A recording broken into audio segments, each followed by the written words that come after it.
La Argentina, América Latina, vuelve a estar desafiada en pensar su desarrollo.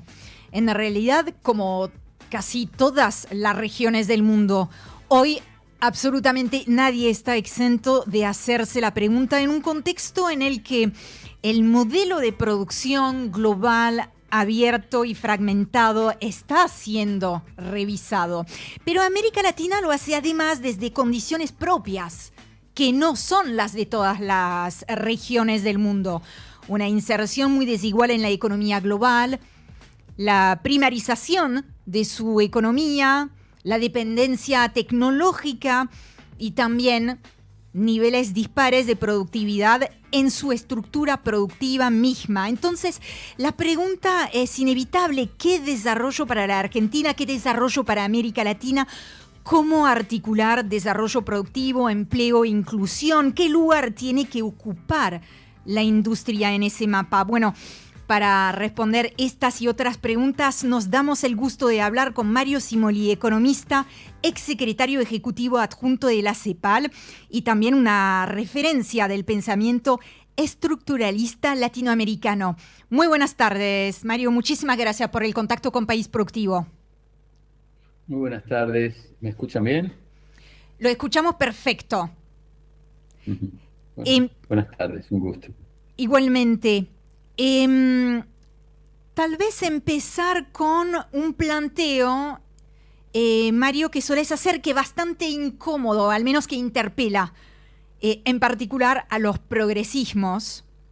Y el planteo es que, sin aumento de la productividad, la redistribución no es sostenible. ¿Cómo se articula ese vínculo, esa es mi pregunta, entre desarrollo productivo y política social? ¿Y qué limitaciones encontraron justamente las experiencias progresistas en América Latina para lograrlo? Bueno, pregunta difícil, ¿eh? Para mucho tiempo, pero bueno, veamos lo que se puede responder.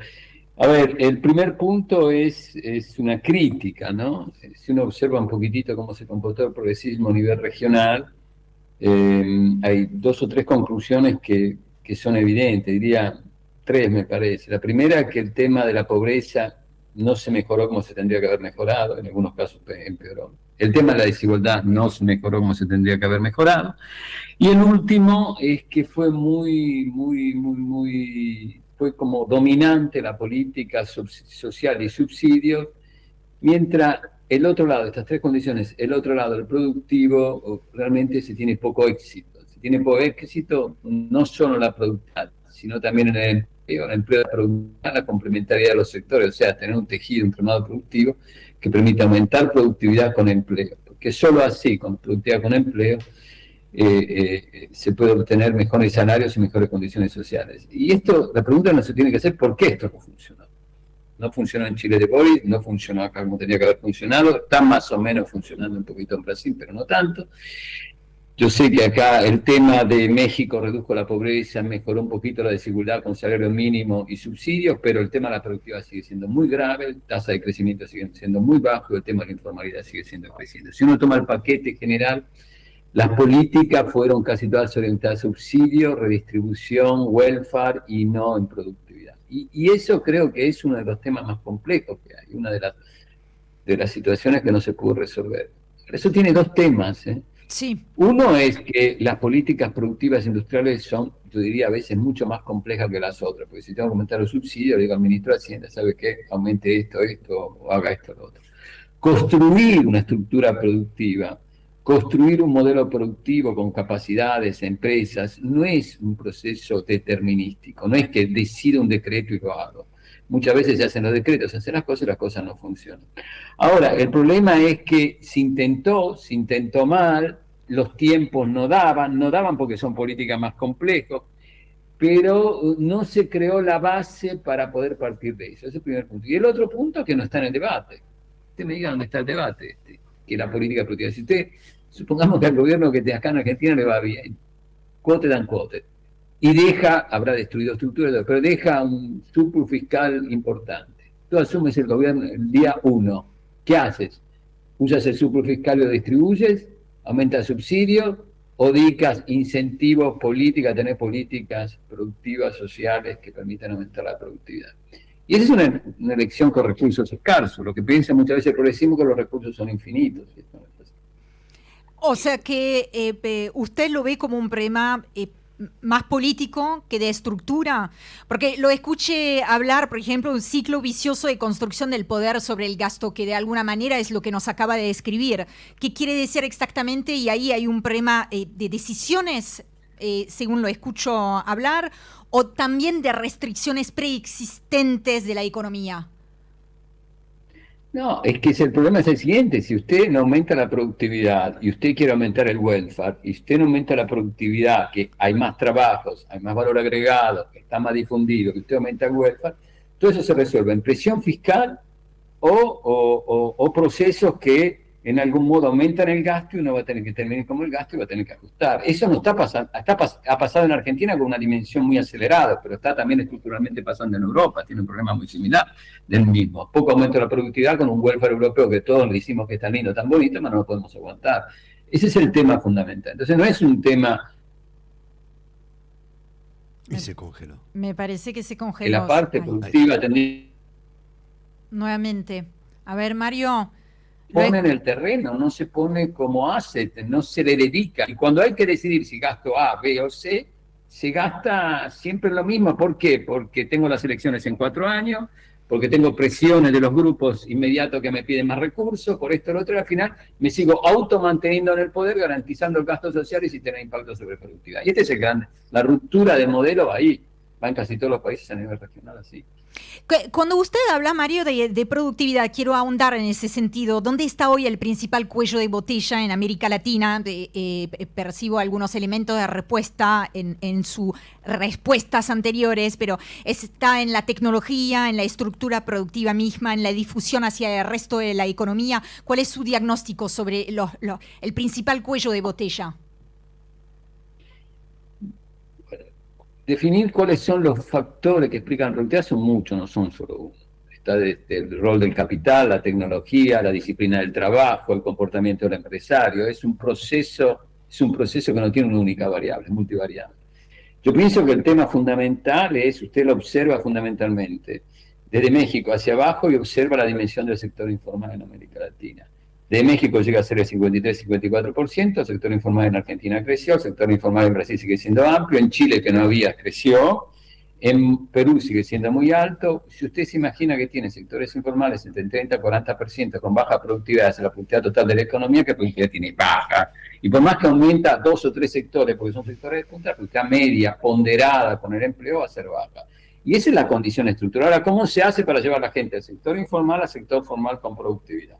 Y ahí viene el tema de las políticas, no son solo políticas súper tecnológicas, también hay que tener políticas industriales y tecnológicas con un contenido, digamos, más social, que no se busque exclusivamente la tasa de ganancia inmediatamente, pero tiene que ser más productiva que de subsidio.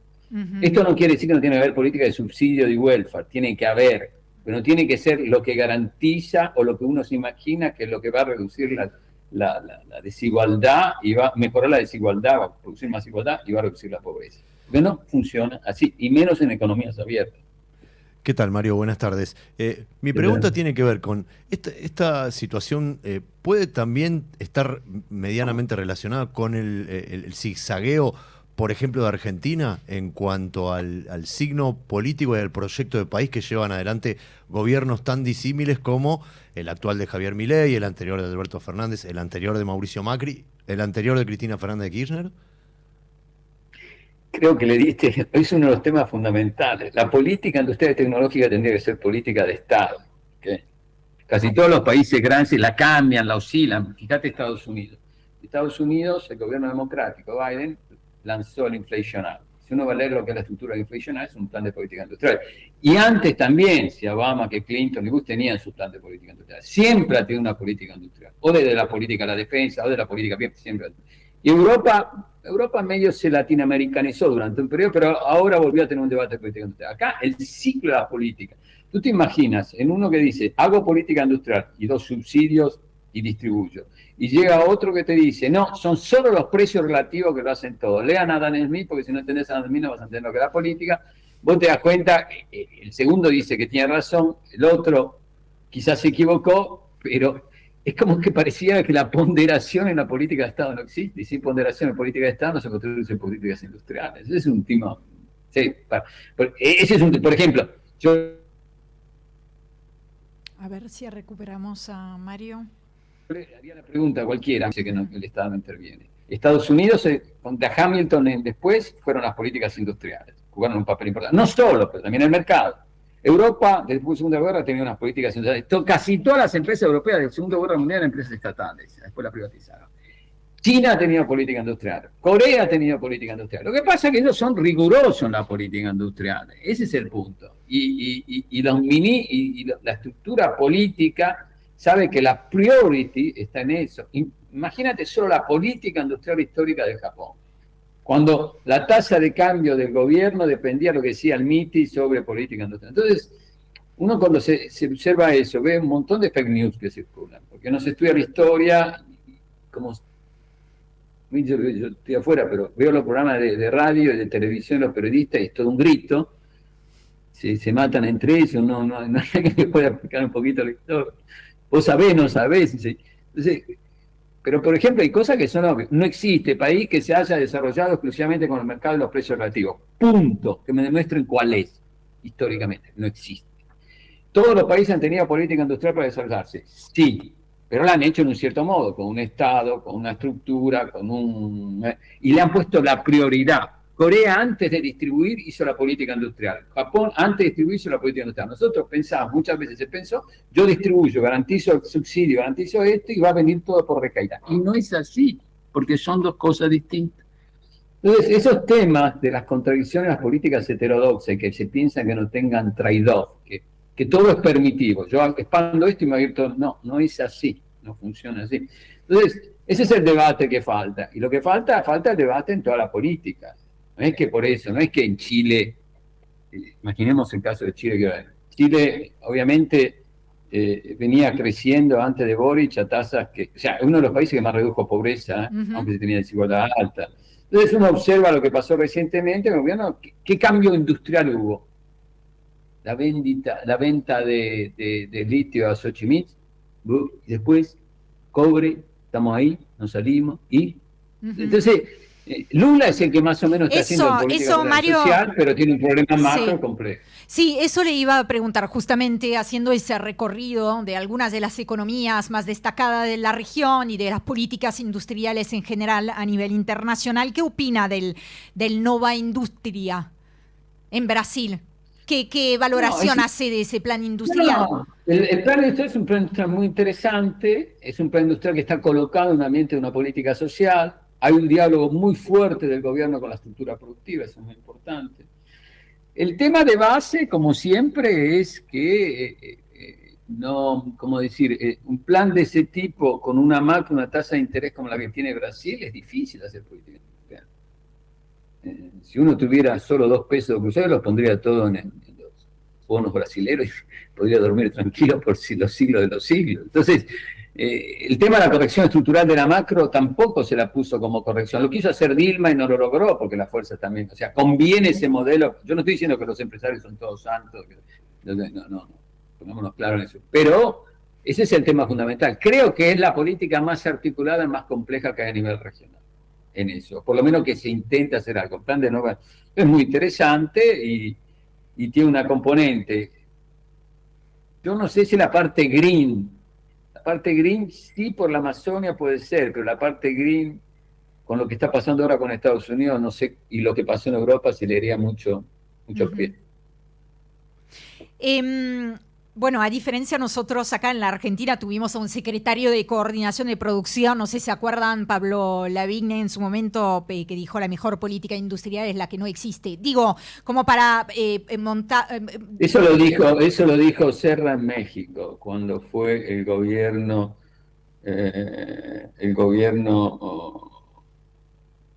que hizo los acuerdos. Pues la mejor política industrial no tener política industrial. Bueno, son palabras que se apropian. Pero te das cuenta que no teniendo política industrial, prácticamente con los gastos que tenés y el modelo de subsidio que tenés, la política industrial tuya en México depende del acuerdo que vas a hacer con Estados Unidos. El que te hace la política industrial es Estados Unidos, tú. Ustedes saben, acá la gente... Lo que pasa es que en este tema falta el realismo y falta la sinceridad del debate, digamos, dentro del progresismo. ¿Y qué observa, por ejemplo, además de los puntos que ya ha destacado, de lo que está sucediendo en la Argentina, donde, bueno, entendemos que hay ajuste de regulación, apertura, etcétera, etcétera? No se ve una estrategia de desarrollo productivo, pero además, y hacia ese lado quería ir, hay una apuesta casi única en lo que es vaca muerta. ¿Es posible un desarrollo basado en un enclave, digamos, exportador, que tiene crecimiento, pero que no derrama? Para un país de 45 millones de personas, no, güey.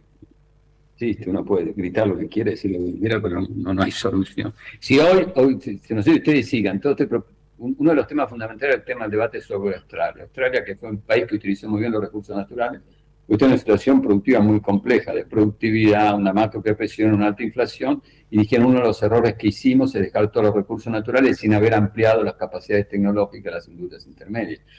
Yo creo que Vaca Muerta es importante porque ahí todos los sectores de recursos naturales son importantes. Y si se pueden desarrollar, hay que desarrollar. La diferencia entre uno y otro es que uno dice, no alcanzan los precios relativos para hacer esto, necesito un plató de políticas y acuerdos con los industriales para desarrollar cadenas y sectores.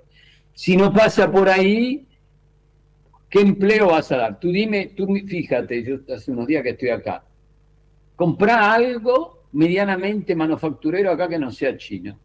Uh-huh. ¿Probaste? ¿Fuiste a Lisi? ¿Fuiste a algún negocio local? También en Europa hay muchos chinos, ¿no? Pero en una economía que está compitiendo, decir, bueno, a mí ahora quiere decir que la manufactura, bueno, si destruiste, es que el otro tema, hay un debate que es ficticio y es ideológico. Igual que la otra vez, del otro gobierno, este también tiene ideología. Es como decir, por ejemplo, lo hacen exclusivamente a los precios relativos y no hay política industrial. No es verdad eso. Y dejar que esto se mueva solo exclusivamente por lo que hace el mercado no lo va a lograr. Por eso los países siguen haciendo política industrial. Y la política industrial requiere su tiempo y una capacidad. Lo que pasa es que el tiempo de las políticas, en algún modo, no da. Entonces, el temor, y que se intuye mucho, el temor es volver a repetir lo mismo de siempre y en tornar a un ciclo continuo. Pasa uno, pasa el otro, un extremo al otro, y falta una política estatal. Entonces, la pregunta que uno se haría, si uno en vez de leer dice, históricamente, todos los países que se desarrollaron hicieron política industrial, sí o no. ¿Intervino el Estado en la economía? Sí o no. Que me diga uno donde no. Donde no. Me digan uno donde no. Que venga uno y me diga, usted, George Chimoy no entendió nada porque en este que no. Que me diga uno. No lo hizo. Entonces que lea Hamilton, que lea lo que dijimos presentemente. O sea, ese es el punto de la preocupación. Y yo creo que en ese tipo de tema el progresismo nos está poniendo el ancho al debate para lo que viene. O sea, el problema a mí no me interesa tanto discutir, a mí lo que más me interesa es que se entienda que hay que poner este tema en el debate. O sea, ¿qué se va a hacer? Y aparte el modelo está cambiando brutalmente, fuertemente, porque Estados Unidos y demás países están cerrando todo. Y no es que porque son malos, porque Trump es malo. Los países están cerrando para un grande cambio de paradigma tecnológico, los americanos son muy pragmáticos, van a tener una política industrial, van a subirse al tema de inteligencia artificial. Yo le voy a dar un ejemplo, mire. Sí. Con esto cierro. No, perfecto. Ustedes fíjense a la guerra de Irán. Sí. Uno dice, yo tengo esto, los chinos. ¿Quién es el único país que está haciendo una guerra con inteligencia artificial aplicada a los conflictos militares? Estados Unidos. Y tiene todas las empresas de AI, Estados Unidos. Ahora, ustedes se imaginen a las capabilities que van a crear, institucional, productiva y tecnológica, en un modelo de aplicación de esto. Pues no se trata de escribir en un país, lo están haciendo. Uh-huh. Entonces, en la construcción de las empresas, en el espacio, hay un modelo de paradigma que está cambiando y ellos no es más si el peinado de una persona, cómo se comporta, es que hay una política de fondo que se puede cambiar de un poquito en un ciclo de otro, pero es esa la política. Entonces, leer lo que pasa ahora en un viejo debate, lo hace todo el mercado, no, necesito resolver el problema de la gente, de la pobreza y esto como primis, que no digo que no, atención, no quiero que se me interprete mal, pero quiero decir una cosa. me parece que es un debate viejo, yo no sé. Mario, pero ves que pasa acá en muchas partes del mundo. Mario, te quiero, además de sentirme privilegiado por escuchar este análisis de altísimo vuelo, bajar un poco a la realidad de Argentina. Vos contabas recién que estás hace unos días en el país, no sé con qué frecuencia venís o viene a la Argentina. ¿Cómo estás viendo? ¿Qué temperatura ambiente percibís en Argentina en estos días que estuviste? Ve, si miro la televisión, me suicido. En el sentido que si veo un programa de televisión, No un haga periodista en esto, televisión, Mario. cualquiera de esos sea, agarro de acá del 5º piso y me tiro, trágate. ¿Qué te parece que podés estar 2 minutos viendo la tele? No. Primer punto. Segundo punto, de eso no vas a percibir lo que pasa. No lo vas a percibir. Lo que estás intuyendo que hay un tema político, en my humble opinion, un tema político de cómo destruir uno con el otro. O sea, no hay política de Estado, no sé si me entiendes. O sea, yo quiero que a este le vaya mal. Y el otro dice, no, porque vos no entendiste nada y lo destruiste todo. La pregunta me hago, ¿puede un país salir adelante con eso? Y puede haber un poco de razón en un lado. O sea, retomaría los viejos democristianos italianos, no sé cómo decirte que son capaces de ponderar y manejar. Entonces, la temperatura es alta, lo económico yo no creo que van a tener un 26 complejo, pero lo productivo del empleo puede ser un problema muy serio porque están las condiciones micro. Mira, si tú dices, si no leíste a Adam Smith no vas a saber nada, pero entre Adam Smith y ahora, los economistas fueron todos burros, todos ignorantes. A veces me hago esa pregunta, no escucho, ¿no? Habrá mucho que son más, mucha gente que escribe por escribir, pero por ejemplo, a gente que no es ni de izquierda ni de derecha hizo tratamiento de economía como es la economía del aprendizaje, que cuando aprendes a hacer algo no es solo los precios relativos, o sea, y eso los países avanzados lo están haciendo, hacen una política industrial muy, ¿cómo se llama? Evolutionary policy. Ellos saben que la construcción de capabilities es con error, no lo hace un día al otro, el error del Estado lo pone muy grande, pero a veces los resultados no son precisos. Y lo hacen así. Eso lo hacen economías grandes con bancos grandes, pero nosotros no lo estamos haciendo y es difícil hacerlo. Tenemos una dimensión distinta, pero a mí lo que me preocupa es el debate, porque vos vas a tener un 27 y vas a volver a otro ciclo dramático. Entonces, es como decir, no sé, a mí me deprime, ¿qué crees que te diga? Pero bueno. No se deprime, Mario. No, pero es también divertido, Eso seguro. No, por favor. Porque vos fíjate, podrías poner un programa o un economista más o menos bueno, de derecha, pro mercado, o uno más de izquierda, que dice, no, es el Estado, y hacerlo debatir interesantemente sobre la historia argentina. Capaz que nadie mira la televisión porque se aburren todo. Ese es un debate interesante. Decir, bueno, a ver, en el mundo, ¿cómo fue esto, lo otro, aquello? A mí me preocupa que no venga también del progresismo eso. Que en general, bueno, respecto de la política industrial, la política de desarrollo, la matriz productiva, pero también en otras cuestiones, digamos, los progresismos se quedaron sin renovación de ideas. Y lo digo desde un lugar progresista. Y es un fenómeno, además, que trasciende las fronteras, que estamos observando acá en la Argentina de una manera muy acelerada, ¿no? Una degradación muy rápida. Acá anticipa todo, anticipamos todo, tenemos esa capability de anticipar todo. ¿Anticipamos todo o somos como un laboratorio de algunos fenómenos? Sí, pero por ejemplo, hay un debate interesante. Te haces la pregunta, fíjate lo que pasó en Barcelona. Te haces la pregunta a los progresismos que vienen de América Latina, que no les fue bien, no puede decir. Podés decir, digamos que no le fue bien, tenemos dos cosas. No le fue bien porque le hicieron mal, le hicimos mal, o no le fue bien porque el otro es tan malo que no puedes hacerla bien. O vas a seguir la segunda tesis para justificar lo que seguías haciendo.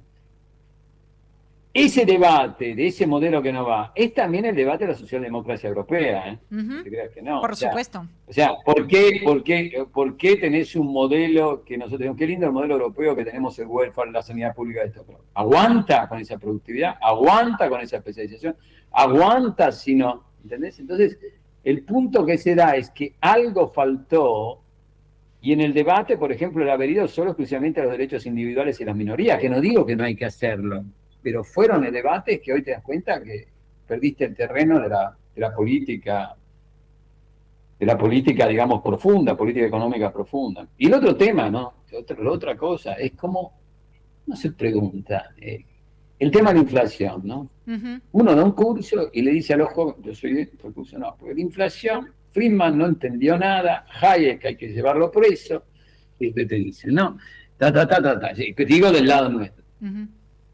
La pregunta que uno se hace, no, porque la inflación es una componente de costo, decimos todo lo que decimos siempre. Entonces, llega la inflación, o no la combatimos, o no lo sabemos hacer porque todavía no lo subimos. Hay pocos casos que subieron a hacerlo como de las economías heterodoxas. Un poco Europa, combinando dos, Estados Unidos en cierto momento, Corea, pero acá no.